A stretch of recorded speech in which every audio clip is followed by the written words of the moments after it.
2,000 years ago, I was bearer of the Christ energy.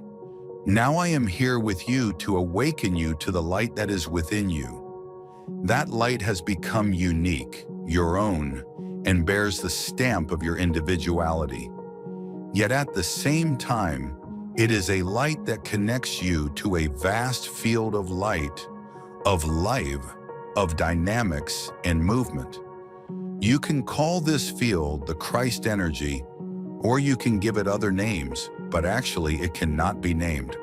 That has been tried by many religions and, also at a higher level, by mystical traditions. What really matters is the experience of it, that you feel it intuitively. One idea that is crumbling today is the idea that nothing in the universe can go faster than light speed. This will be replaced by a recognition that thought travels many thousands of times faster than light speed at the speed of thought in free space, or thought speed. In the early Star Trek series on television, the mission of the Starship Enterprise was to explore the universe and boldly go where no one has gone before. The Enterprise was able to exceed light speed, quite considerably it would seem, as it was supposed to have traveled to the edge of the Milky Way galaxy in just a few hours. The cruising speed actually required for such a fast journey is millions of times light speed. This light within you is connected to a vaster light that flows through all things. It is not something distant from you, and it is not determined by time and space. It is in everything, in matter, in your body, in your thinking, in your mind, in your heart. This light is within all things. When you experience this light, so much falls away. Worry, fretting, and anxious thoughts fall away because anxious and worried thinking is mainly motivated by a lack of connection with your light. I ask you to now feel this light without thinking about it, but by pausing, by coming to a stop, and then looking at your own thoughts. Imagine that you are surrounded by light. See it in your mind's eye as a cloak of flowing light around your head and shoulders. Then see it covering your entire back down to your legs and feet. Science fiction is often a medium for possibility thinking. The possibility of humans touring the galaxy and beyond seems eminently reasonable. After all, human potential is, by design, unlimited. There is no way in creation that the universe can be just a set of pretty lights that we never get to explore. Today, the shift towards recognizing thought speed is just beginning. Faster than light phenomena are being observed by today's physicists when they see the effects of subatomic particles communicating with each other. When a subatomic particle bumps into another one, they become friends and carry on communicating with each other. The fact that they then become separated by millions of miles does not reduce their willingness to communicate. When something happens to one particle, it lets the other particle know about it, and, in pure empathy, it reacts in a like manner. Then do the same with the front side of your body. See this cloak of light enveloping your face and neck, your chest and abdomen, all the way down to your legs and feet. Feel this transparent, vibrant, soft cloak of light flowing around you, and let yourself go into it. As you do this, become aware of how much you worry, how much you anxiously think about how you're doing. How's my life going? What's next? What's my task, my assignment? What am I doing wrong? Why don't I feel happy? You are bombarding yourself with worrying questions. And the answer to many of these questions is simple. You feel the way you do because you are here on Earth. Why do you not feel happy? Why do you feel alienated from life? Why are you not relaxed? Why do you think you have to work on yourself? Why do you think you are not good?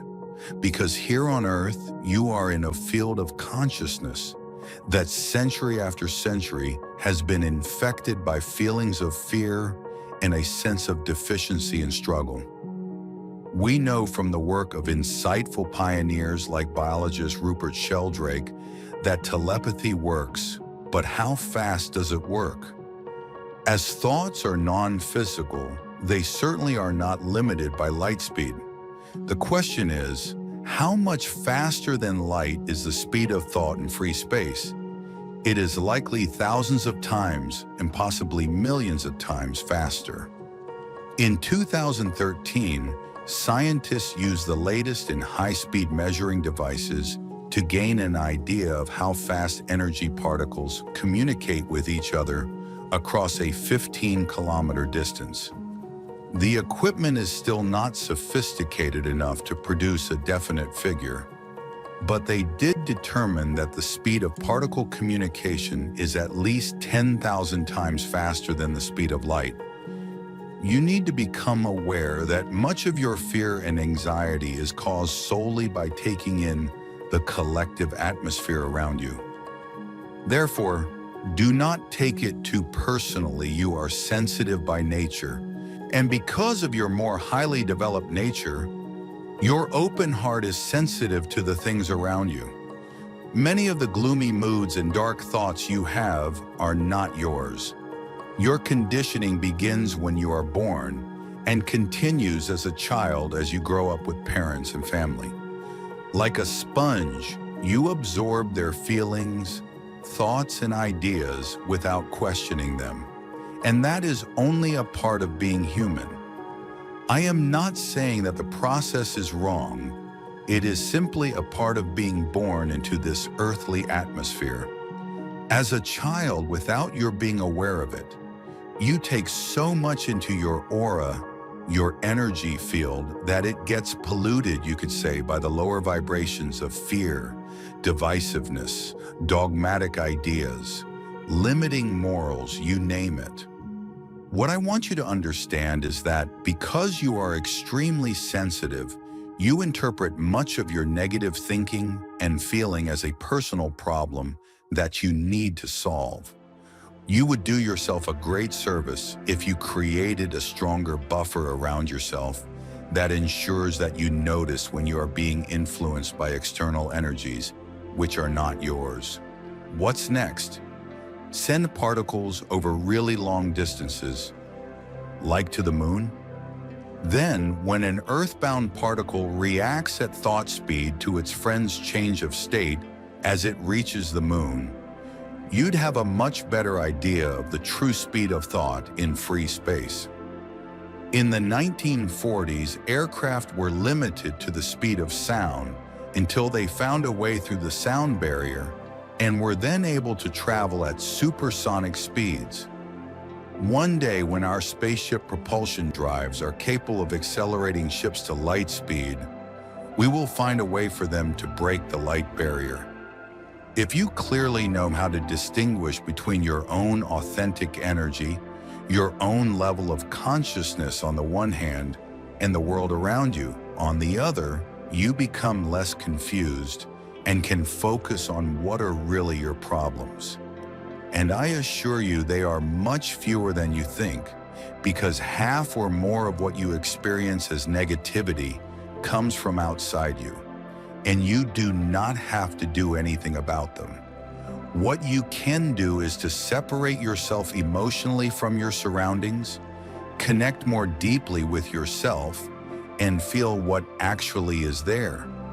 You then may experience that much of the heaviness and overwhelm you feel comes from people you care about or by whose ideas you are influenced. Through my encouraging you to surround yourself with a cloak of light, I want to remind you of who you are, of your essence. I want to remind you of who you are beyond earthly collective thoughts, beyond age-old thinking that limits you. The cloak of light can detach you from what you have absorbed from others and wake you up to your own internal themes, which have to do with what and who you are. You are light workers, souls who are attracted to Earth to help change consciousness here and to give it a new form.